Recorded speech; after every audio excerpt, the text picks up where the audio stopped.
Hi, my name is Laura Rendell-Dean.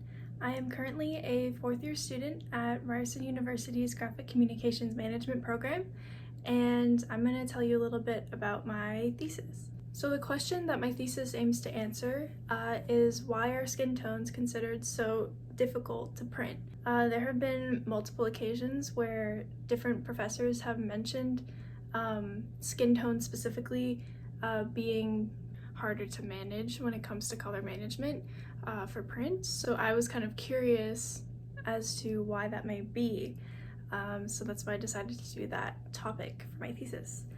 So the way that I decided to try and answer this question was by first looking into sort of the history of how color management is used for skin tone specifically.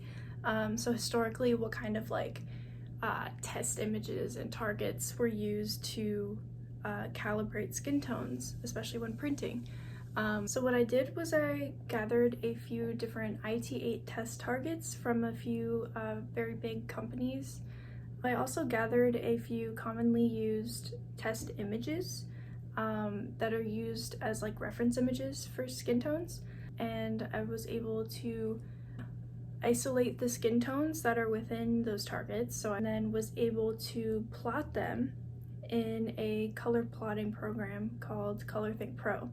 Since skin tones or just images of people are usually printed on, say, magazines or books, I decided to compare these colors with the Gracol 2013 color gamut, which is the standard color gamut for the vast majority of offset lithographic presses. So there are a couple conclusions that I came to in regards to why skin tones might be considered sort of difficult. Would be sort of a history of racial bias within photography and print. I spoke a little bit about Shirley cards, which are a very, hot topic because they were reference images that were used to match all skin tones, any variety of skin tones, for printed photos. The original Shirley card was an image of a white woman, and all of the subsequent Shirley cards, it wasn't always the same woman, but it was always a white woman. All of the photos that were being printed were being matched up to the color of the Shirley card. But I think ultimately what it comes down to is we just have a naturally lower tolerance for when skin tones look incorrect.